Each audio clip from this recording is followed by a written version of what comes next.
नमस्कार दोस्तों, केमिस्ट्री शाला चैनल में आपका स्वागत है।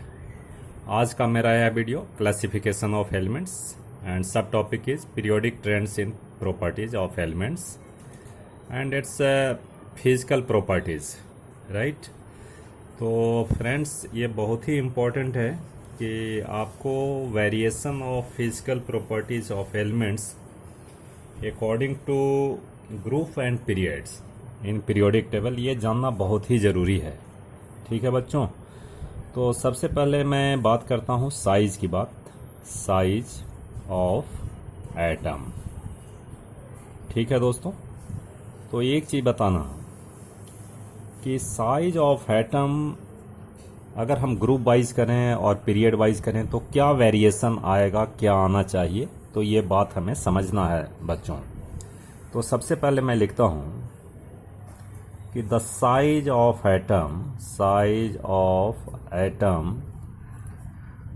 increases from top to bottom in a group, top to bottom in a group। ठीक है। एंड सेकेंड पॉइंट मैं लिखता हूं कि the size of atom decreases from left to right in a period, left to right in a period, in a period। ठीक है बच्चों, ये चीज़ मैं लिखा कि अगर मान लीजिए कि हम ग्रुप में आते हैं तो साइज क्या होता है जी, बढ़ता जाता है, ऐसा बढ़ता है।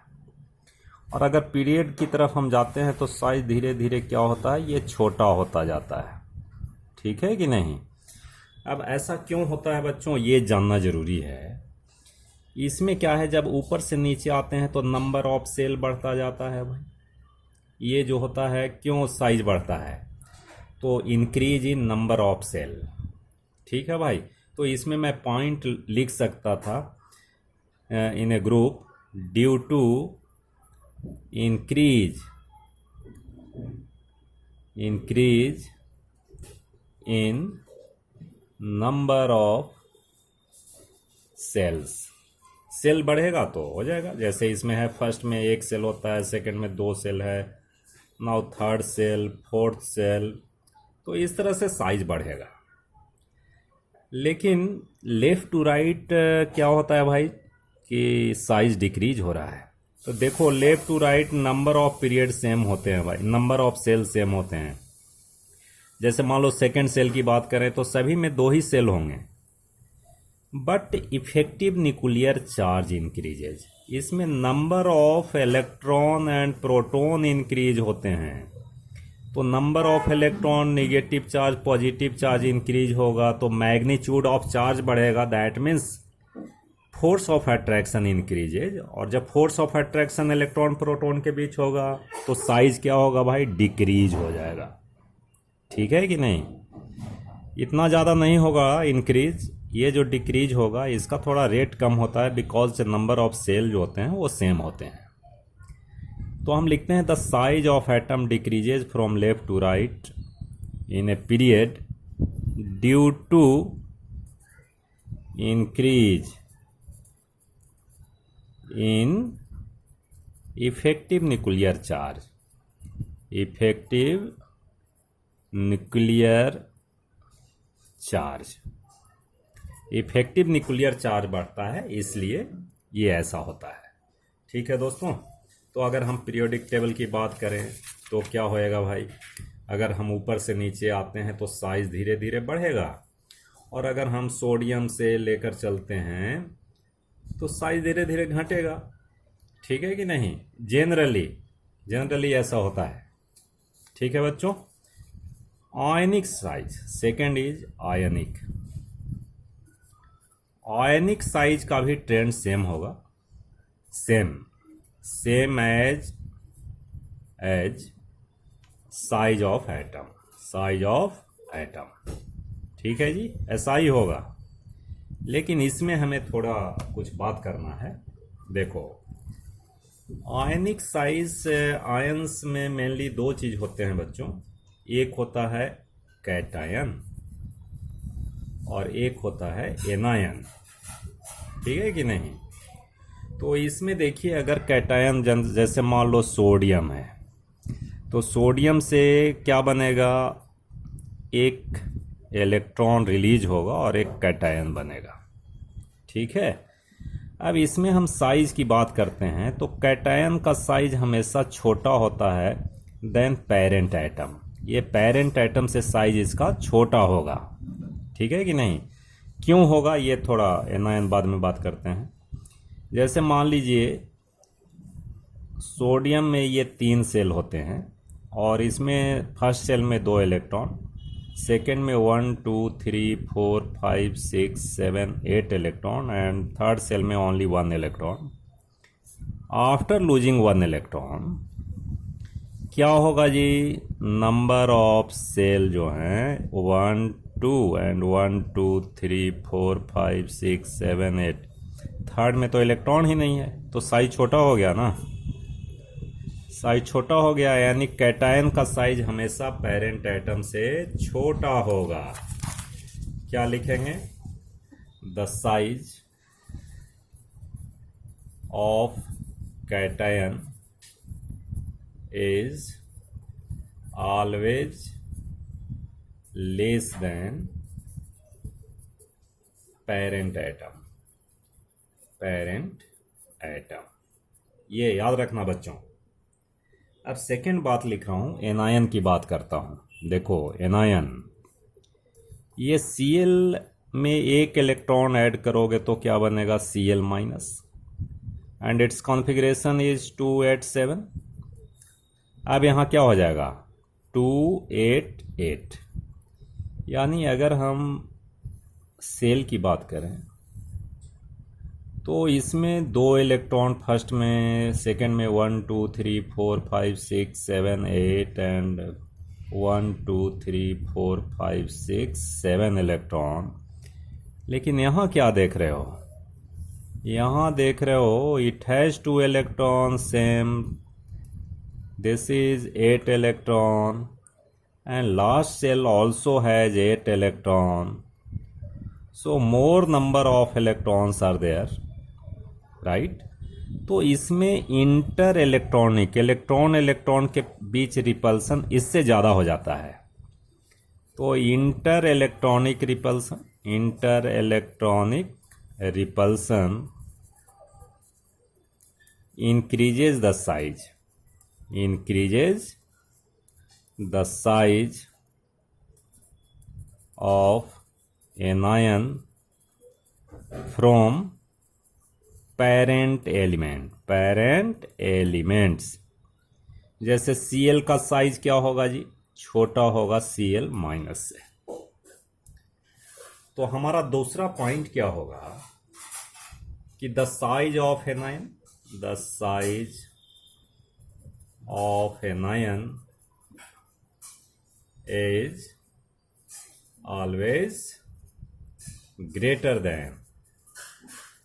greater than पेरेंट एटम, ठीक है, पेरेंट एटम से बड़ा होगा। एक नेक्स्ट और इसमें थोड़ी सी जानकारी लेनी है दोस्तों, iso electronic, iso electronic species, species. तो आइसो का मतलब क्या होता है, सेम, आइसो का मतलब सेम, और इलेक्ट्रॉनिक मीन्स इलेक्ट्रॉन। ऐसा स्पेसीज जिसमें नंबर ऑफ इलेक्ट्रॉन सेम हो, एक जैसे हो। जैसे मान लो हम बात करते हैं सोडियम प्लस, और एक बात करते हैं आर्गन की बात करते हैं, और बात करते हैं O2 माइनस, ऑक्सीजन आयन की बात करते हैं, ठीक है। सॉरी, ये नियोन की बात करो, नीचे लिखा नियोन, नियोन की बात करें। अब इसमें देखो, अगर कॉन्फ़िगरेशन लिखेंगे तो क्या होगा, एक इलेक्ट्रॉन घट गया जी, 2 8 होगा, अगर नहीं होता तो 2 8 1 होता है, 2 8 होगा, 10 इलेक्ट्रॉन। नियोन में 10 होता है एटॉमिक नंबर, तो 28। ऑक्सीजन इलेक्ट्रॉनिक कॉन्फ़िगरेशन 2 और 6 होता है, लेकिन 2 इलेक्ट्रॉन इसमें आ गया है तो 28 होगा। यानी all these species having 10 electron, सभी में 10 इलेक्ट्रॉन्स हैं, तो इनको हम क्या बोलेंगे कि same number of electrons are present in Na+, neon, O2-, Mg2+ भी होगा इसका आइसो इलेक्ट्रॉनिक। तो ये सारे आइसो इलेक्ट्रॉनिक हैं। अब ऐसा नहीं है कि जिसमें 10 इलेक्ट्रॉन है वही आइसो इलेक्ट्रॉनिक है। जैसे मान लीजिए कि K+ and calcium Ca2+, right, और क्लोरीन माइनस, ये भी आइसो इलेक्ट्रॉनिक हैं।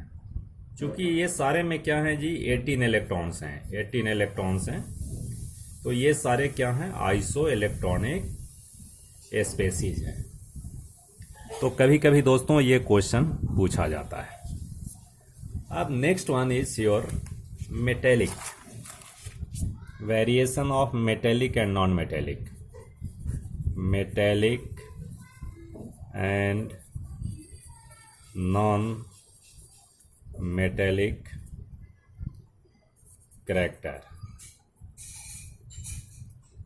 देखो, मेटेलिक एंड नॉन मेटेलिक से मतलब क्या होता है, तो आप छोटे क्लास में पढ़े होंगे कि metals are electropositive, metals are electropositive, पढ़ा है कि नहीं, पढ़ा है ना।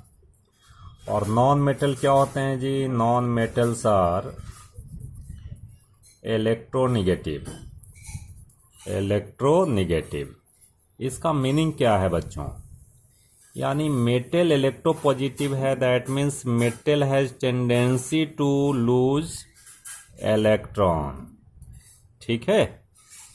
और नॉन मेटल का क्या टेंडेंसी होगा, अगर मान लीजिए नॉन मेटल हम X लिखते हैं तो ये हमेशा टेंडेंसी होगा टू एक्सेप्ट इलेक्ट्रॉन। तो ये इलेक्ट्रोपॉजिटिव और ये इलेक्ट्रोनिगेटिव, ये इलेक्ट्रोनिगेटिव, दिस इज इलेक्ट्रोपॉजिटिव। अब एक चीज देखना है कि इलेक्ट्रोपॉजिटिव क्यों ये डोनेट करेगा, ये डोनेट करने के लिए क्या कंडीशन होना चाहिए।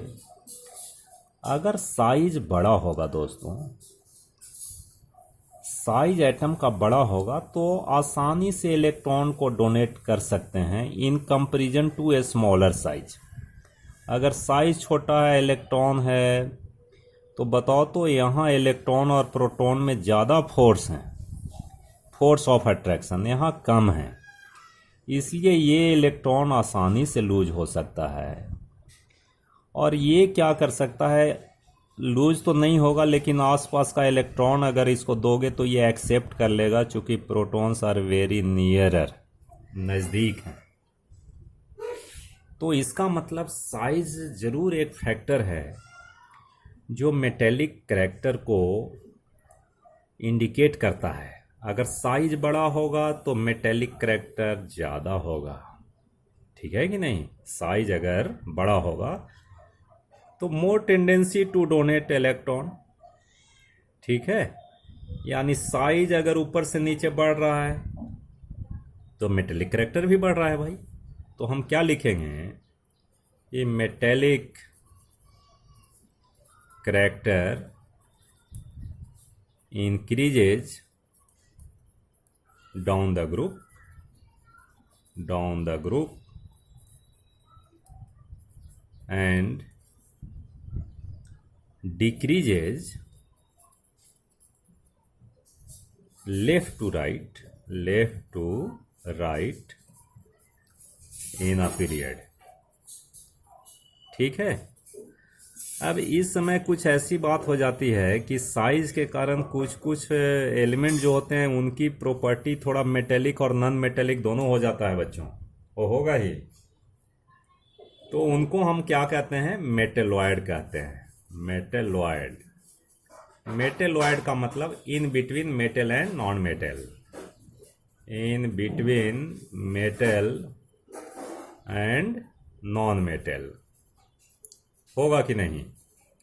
अब इसके उल्टा अगर लिखें कि नॉन मेटेलिक करैक्टर क्या होगा जी, तो नॉन मेटेलिक करैक्टर देखिए, नॉन मेटेलिक character increases